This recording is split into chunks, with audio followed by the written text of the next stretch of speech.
Bonjour, bienvenue à toutes et à tous sur Cocotte TV. Aujourd'hui, nouvelle vidéo de présentation et on vous parle du boîtier Fantex Evolve Shift XT. Un petit boîtier mini ITX de 17 par 17 cm qui permet d'installer une carte mère ITX, un ventirad CPU, une énorme carte graphique et un SSD de 2,5 pouces. Le tout dans un boîtier au châssis en acier et aux parois extérieures intégralement en aluminium. Mais ce petit boîtier a une particularité, vous pourrez faire varier sa hauteur pour pouvoir installer une carte mère avec un ventirad CPU ou une carte mère avec un ventirad CPU et deux ventilateurs de 120 mm dans la partie haute, ou alors une carte mère avec un AIO water cooling, donc avec dans la partie haute un radiateur en 240 mm et deux ventilateurs de 120 mm. Le tout arrive en plus avec un Riser PCI Express 16X à la norme 4.0. Son tarif 169,90 €. On vous propose de le découvrir, c'est tout de suite, c'est maintenant, c'est sur Cocotte TV. Allez, on se lance à la découverte de ce petit Evolve Shift XT. On commence avec les tech specs. Alors ça fait dans les 4 kg. C'est un châssis en acier à l'intérieur et ensuite que de l'aluminium à l'extérieur. On est sur la version gris clair. Ça mesure 371 mm de profondeur sur 173 mm de largeur et 211 mm de hauteur.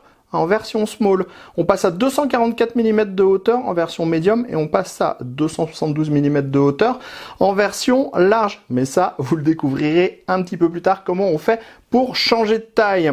Sachez qu'on est sur une compatibilité ITX et pour les cartes graphiques, on peut mettre du gros, on peut mettre du lourd, on peut mettre du 324 mm en triple slot.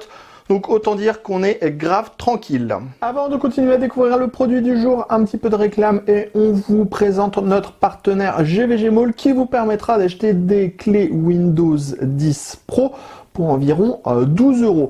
GVG Mall, c'est un site qui propose des licences de jeux qui peuvent fonctionner sur Steam, sur Origin, sur Uplay, sur PC. On a plein de choses et on a aussi des licences Windows, enfin des licences pour les produits Microsoft, donc les Windows et les Office. On vous montre tout de suite comment ça fonctionne. On est donc ici sur le site GVG Mall et sur le site GVG Mall, vous allez avoir tout ce qui est pour Steam, Origin, Uplay, PC avec toutes les licences à acheter. Ce qui nous intéresse, nous, c'est les licences Windows. On va donc taper Windows ici. Hop, ça nous affiche tout ce qui est produit Microsoft disponible. Si vous tapez Office, vous allez avoir tous les Office disponibles. On revient à Windows et on va faire ça très vite. Vous allez voir, c'est hyper rapide. On va prendre Windows 10 Pro OM. Ça nous ouvre une nouvelle fenêtre. Ensuite, on va avoir le produit que l'on va acheter. On clique sur Acheter maintenant. On va rentrer le code promo de Cocotland, CCVIP. Et vous allez voir, comme par magie, le prix va passer de 18,31 € pour une licence à 11,90 €. On soumet la commande. On peut payer par Visa, par PayPal, par FastPay, par Mint, bref, on a tous les moyens de paiement possibles et inimaginables. On clique sur PayPal, on fait payer maintenant. Ça va ouvrir votre fenêtre PayPal. Vous cliquez sur continuer pour valider votre achat. Et le paiement est fait.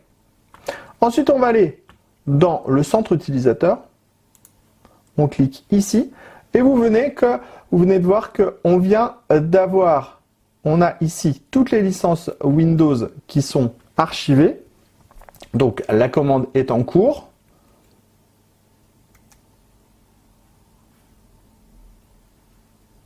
Voir le statut de la commande, elle est payée. Ici, on a notre clé Windows qui est notre achat Windows qui est ici. Et on fait obtenir la clé. Et ici, vous avez votre numéro de clé Windows attitré pour votre licence. Vous le rentrez au moment d'activer Windows et vous aurez ainsi un Windows activé. On est chez Fantex, donc rien à dire sur la qualité de fabrication. C'est très bien fait. En plus, c'est très joli. En plus, c'est ultra sobre.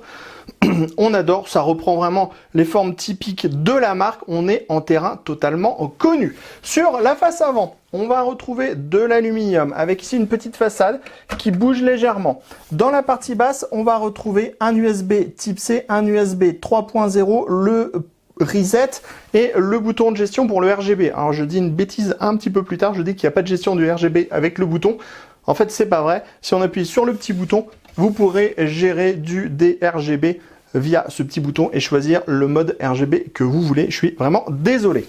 Ensuite, ici, on a le Power On. Et dans cette partie haute, ici, on a un dispositif qui s'enlève et juste derrière, on a une sorte d'effet RGB infini. Vous l'avez vu en début de vidéo, vous le reverrez en fin de vidéo. Ça tient avec des aimants. Sur le côté gauche, des ouvertures, du mesh. On pourra ajouter du mesh par endroit si nécessaire. Surtout si on agrandit la taille du boîtier, vous comprendrez un petit peu plus tard. Donc ici, c'est l'endroit où normalement on peut mettre la carte graphique avec donc 3 slots sur 323 mm de profondeur. En dessous, on retrouve le déport de l'alimentation. C'est un montage par vis à main. Ensuite, on retrouve ici l'emplacement pour la plaque IO Shield de la carte mère. Et ici, c'est là que viendra le ventirad CPU ou alors le système de water cooling en IO. On pourra mettre jusqu'à 60 mm de hauteur pour, non, je me suis trompé, 72 mm de hauteur maximum pour le CPU couleur. Si on continue, hop, côté droit, on retrouve les ouvertures, le mesh, c'est là que le ventirad CPU s'alimentera en air frais, par exemple. Sur le dessus, rien à voir, on a juste des grandes grilles, et sur ces grandes grilles, on pourra, si nécessaire, si on a besoin, ajouter du petit mesh en interne, donc c'est à coller et ça sera à vous de le faire si vous voulez le faire ou pas. Parce que si vos ventilateurs sont en extraction par exemple, bon bah la poussière sera évacuée. Si on est en aspiration, ça sera par contre totalement différent. On passe juste en dessous, pas dans ce sens-là, on va passer en dessous dans ce sens-là. On va retrouver les 4 pieds en plastique avec des tampons en caoutchouc. Allez, on enchaîne. On fait pas de pause dans la vidéo.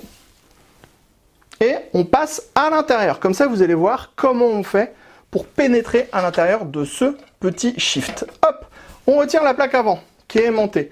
Ensuite, on attrape les petites tirettes sur les côtés, ici et là. Ensuite, on avance, on tire et hop, ça ouvre le dessus du boîtier. Continuons. Ici, on retire les mèches latéraux. Vous voyez, c'est hyper simple à faire. Et ensuite, on passe à l'arrière. On a une vis à main. On tourne la vis à main.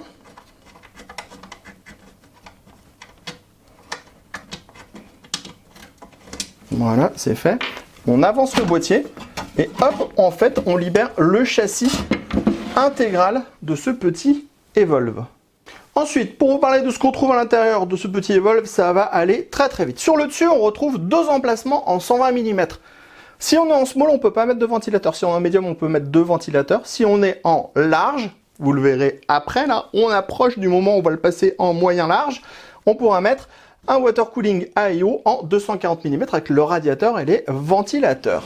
Ensuite, ici sur le côté, on va retrouver l'emplacement de l'alimentation, SFX avec le déport. Ça fonctionnera aussi avec du SFX large, mais alors attention, on aura moins de place pour les câbles. Ici, on a l'emplacement de la carte mère, 17 par 17 cm, 72 mm de hauteur pour le ventirad CPU, et on a un riser PCI Express 16X à la norme 4.0 qui est présent de base. Si on passe de l'autre côté, on va retrouver les 3 slots d'extension plus 323 mm, quelque chose comme ça, pour mettre des grosses cartes graphiques. On pourra vraiment mettre du gros, mettre du lourd. Ici, on a le port du riser en PCI Express 16X 4.0. Et ici, juste à l'avant, on a un petit dispositif pour pouvoir installer un SSD. On vous montre juste la partie inférieure où on a plein de petites grilles pour les aérations, ça c'est plutôt bien. Ici, une sorte de gros collier en acier qui va pouvoir permettre de regrouper les câbles. Et là, on trouve l'emplacement de l'alimentation. On passe maintenant à notre petit Evolve Shift XT avec la configuration montée à l'intérieur. Pour le moment, on a décidé de vous montrer que le squelette interne, parce qu'on va faire un petit peu mumuse avec ce boîtier qui, on vous le rappelle, peut changer de hauteur. Alors là, on a le châssis de base qui permet d'installer la carte graphique à 90 degrés sur un riser PCI Express qui est compatible. PCI Express 4.0. On a le déport de l'alimentation qui passe dans le bas.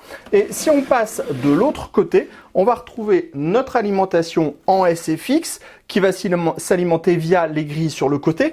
On a tous les câbles des alimentations avec ici une gorge avec un scratch qui va permettre de regrouper tous les câbles pour que les câbles ne viennent pas gêner la fermeture du boîtier. Et ici, on a notre carte mère. Clairement, pour monter la carte mère, l'alimentation, la carte graphique, il faut à peu près 5 minutes, tellement c'est facile d'utilisation.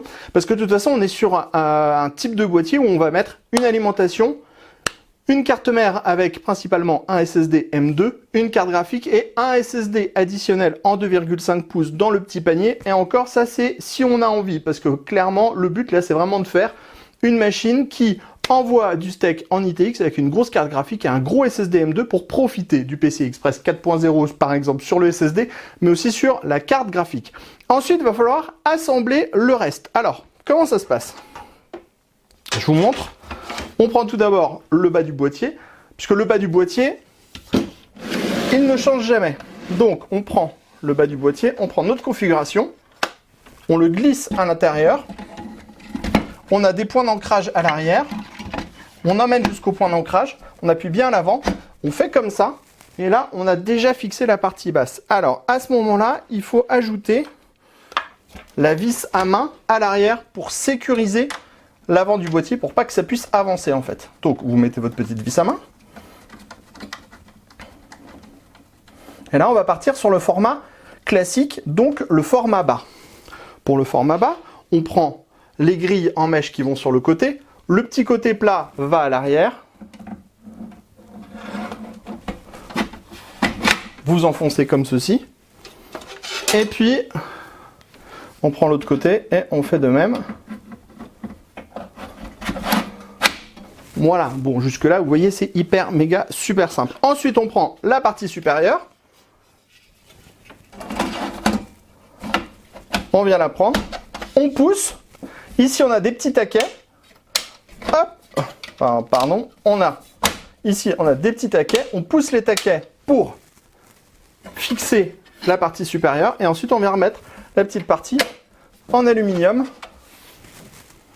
qui tient avec des aimants. C'est facile, c'est rapide. On a le power on dans le bas. Si on relève le panneau, on a l'accès aux différentes prises. Mais imaginons, on veut mettre 2 ventilateurs de 120 mm dans la partie supérieure. On défait la partie avant. Alors, on rebaisse, on enlève la partie avant, on déclipse, on avance, on retire. Ensuite, on va s'armer d'une entretoise qui est livrée de base, qu'on va venir installer ici, comme ceci, dans les petites gorges en plastique. Hop, ici, vous mettez 2 vis pour fixer l'entretoise. Et enfin, là, on va mettre 2 petites vis pour reporter à la même hauteur. Normalement, les vis, elles sont sur la partie inférieure, puisqu'elles servent à bloquer la partie supérieure. Hop, voilà, donc là, on a mis tout le nécessaire. On prend notre grille sur laquelle on a ajouté 2 ventilateurs de 120 mm. On vous met les câbles un petit peu à la va-vite, hein. C'est juste histoire de vous faire la démonstration. On installe la grille, c'est facile, c'est rapide. Ensuite, ici, ça vient se rentrer en force. Normalement, on doit ajouter 2 petites vis. Alors, on les met, hein, histoire que on ait une finition au top. Voilà, la première. La deuxième. Et après, on prend notre top. Parce que là, vous voyez, il faut gagner les 25 mm des ventilateurs.